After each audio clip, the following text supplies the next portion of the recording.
कैसे है दोस्त। उम्मीद है कि सब लोग सही होंगे, मजे में होंगे और मजे में ही जाना है, क्योंकि मेरा कहा नाम है। और आप लोग जानते हैं कि जिंदगी एक ही दफा मिलती है, दोबारा नहीं मिलता है। तो अपनी जिंदगी को मजे से गुजारना है। जिंदगी में दुख सुख लगा रहता है, दुख को लात से मारकर साइड करना है और अपने जिंदगी को किसी भी सिचुएशन में कोशिश करना है कि एकदम खुशी से मस्ती से अपनी जिंदगी गुजारे। तो हम लोग आज से स्टार्ट करते हैं क्लास 10th मैथ्स। और मैं आप लोग से ये वादा करता हूँ कि आप लोग को एकदम इजी तरीका से बताया जाएगा, बहुत इजी तरीका से। समझ में ना ऐसा हो ही नहीं सकता। 100 नहीं 110% आप लोग को समझ में आएगा। बड़ा से बड़ा क्वेश्चन को एकदम आसानी तरीका से, बहुत ही मुश्किल वाला क्वेश्चन को जो आप लोगों को लगता होगा कि बहुत मुश्किल है, हमको ये समझ में नहीं आता ये चैप्टर, उसको बहुत ही आसान तरीका से एक एक पॉइंट बताया जाएगा। एक एक पॉइंट, एक तिनका के बराबर भी आपका डाउट नहीं छोड़ा जाएगा। अब बहुत ही मजा आएगा। ऐसा कोशिश करेंगे कि आप लोग का समय भी कम लगे, कम समय में ज्यादा कुछ आप लोग को दे सको। ओके, तो आइए स्टार्ट करते हैं क्लास 10th। तो क्लास 10th मैथ का पहला जो अध्याय है उसका नाम है वास्तविक संख्या। का नाम है वास्तविक संख्या, जिसको इंग्लिश में कहते हैं रियल नंबर। ठीक है, तो इसमें हम वही जानेंगे।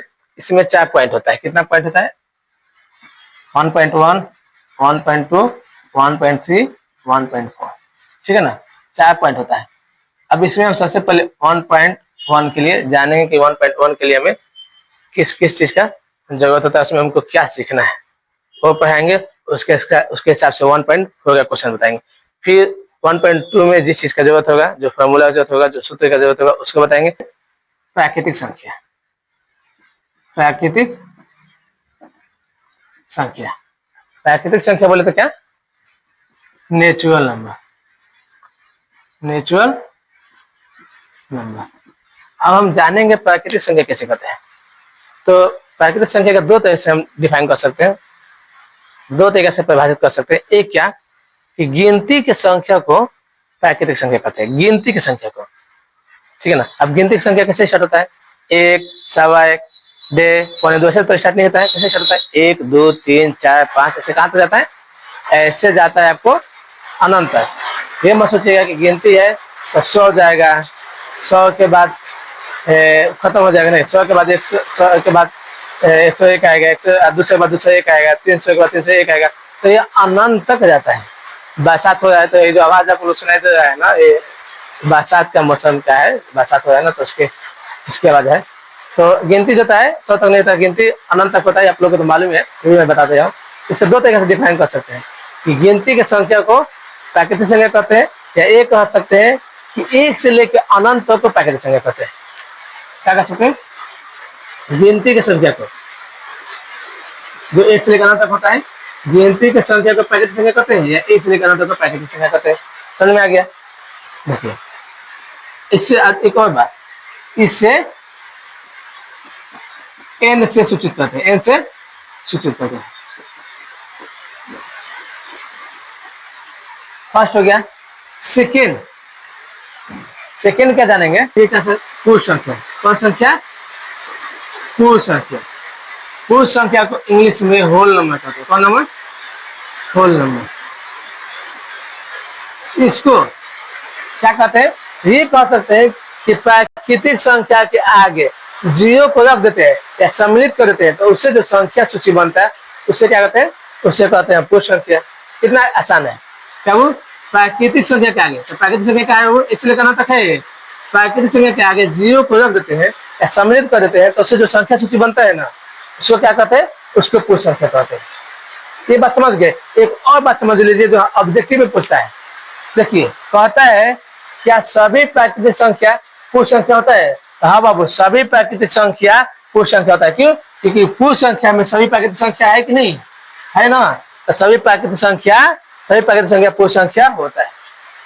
लेकिन सभी पूर्ण संख्या प्राकृतिक संख्या नहीं होता है। क्यों?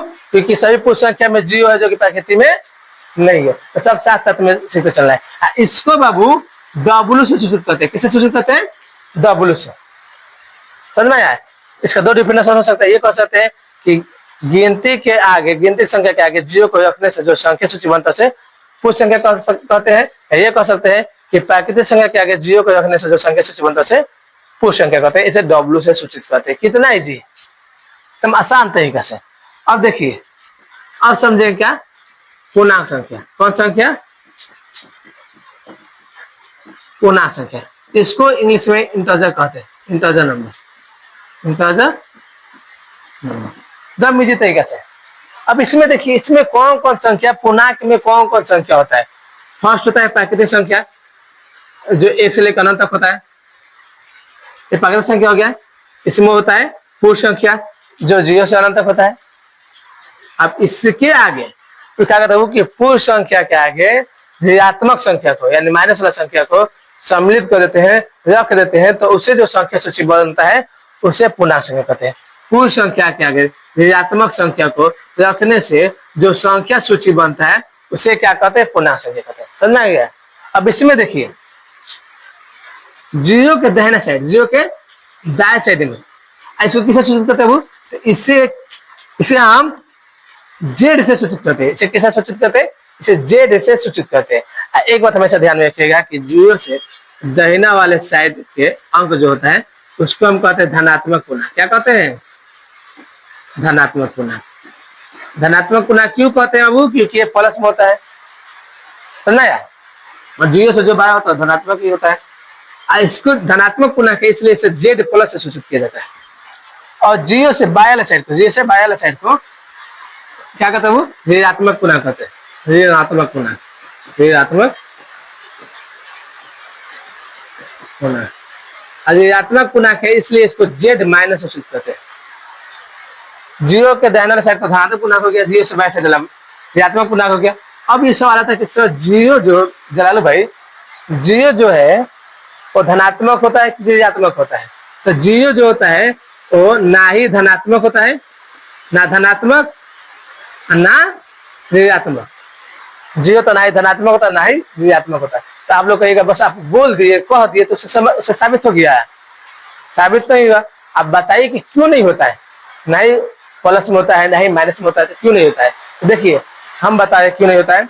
जो भी अंक या संख्या प्लस में होता है या माइनस में होता है तो किसी के साथ में जुड़ता है ना, तो उसको चेंज कर देता है। किसी के साथ में जुड़ता है तो क्या करता है? उसको चेंज कर देता है। ठीक है ना? अब ये जो है, अगर जीरो प्लस में होगा या माइनस में होगा तो किसी के साथ जुड़ेगा तो चेंज कर देगा 100%। और चेंज नहीं किया तो यानी कि ना ही प्लस में ना ही माइनस में। एग्जाम्पल के तौर पर देख लीजिए, एग्जाम्पल के तौर पर जैसे कि हम ले लेते, मान लीजिए 7 को ले लेते हैं, 7 प्लस और माइनस दोनों मिलते हैं। अब किसके साथ कोई भी अंक ले लेते हैं, मान लीजिए कि 5 ले लिए। अब इसको प्लस में लेते हैं और 7 के साथ में जोड़ते हैं तो 7 5 12। इस 5 को चेंज कर देगा, चेंज कर देगा, उसको प्लस में। अब इसको माइनस में लेते हैं और 5 के साथ में जोड़ते हैं तो 7 में से 5 कितना होता है? -2। इस 5 को चेंज कर दिया कि नहीं कर दिया? प्लस में लिए 7 को 5 के साथ में जोड़े तो 5 से 12 कर दिया। माइनस में लिए 7 को 5 के साथ में जोड़े इसको -2 कर दिया, चेंज कर दिया। लेकिन यही पे हम लेते हैं जीरो को प्लस और माइनस में लेते हैं, जीरो को लेते हैं प्लस में और माइनस, और फिर 5 के साथ में जोड़ते हैं, घटाते हैं। जीरो को प्लस में लेके 5 के साथ में जोड़ते हैं। 5 का इसको चेंज कर पाया? नहीं। जीरो को हम लेते हैं माइनस में और 5 के साथ में जोड़ते हैं, क्या दे वो 5। क्या इसको चेंज कर पाया? नहीं। जीरो को प्लस या माइनस में लेंगे, किसी भी अंक या संख्या के साथ में जोड़ेंगे तो उसको चेंज नहीं कर पाएगा। क्यों? क्योंकि जीरो ना ही प्लस में होता है ना ही माइनस में होता है। और जो अंक, जो संख्या प्लस या माइनस में होता है, किसी साथ में जुड़ता है या घटता है, उसको 100% चेंज कर देता है। तो इससे साबित क्या हुआ कि जीरो ना ही प्लस में होता है और ना ही माइनस में होता है। समझ आया? 100% समझ में आएगा, 100%। और एक और बात, जो कहते हैं कि मैथ होता है लाइफ के लिए, कोई जरूरत नहीं होता है बाबू। मैथ आपकी जिंदगी के एक एक पल से जुड़ा हुआ है। अगर मैथ ना हो और मैथ जिनको ना आता हो, अपना जिंदगी सही से जी नहीं पाए। अब आप लोग कहते हैं कि जो अनपढ़ है वो कैसे नहीं कर देता है, तो अब हिसाब किताब के लिए किसी और को रखना पड़ता है। कोई भी ऐसा चीज नहीं जिसमें मैथ ना हो। खाने से लेके, पहनने से लेके, खाना है तो कितना केजी चाहिए चावल, कितना दाल चाहिए, सब में मैथ है। ठीक है ना। कितना लाना है उसके हिसाब से पैसे देते हैं, कितना कैसे केजी मिले उसके हिसाब से पैसा, कैसे कैसे चावल मिले उसके हिसाब से पैसे देते हैं। घर बनाना है तो 90 डिग्री पर दीवार होना चाहिए, मैथ है। तो सामान खरीद बेच कर है तो उसके लिए मैथ की जरूरत है। तो मैथ जीवन की एक एक कर से जुड़ा हुआ है। अब मैथ क्या होता है?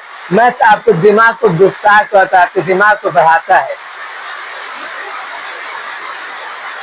तो मैथ के बिना जिंदगी जीना संभव नहीं है, असंभव है मैथ के बिना जिंदगी जीना।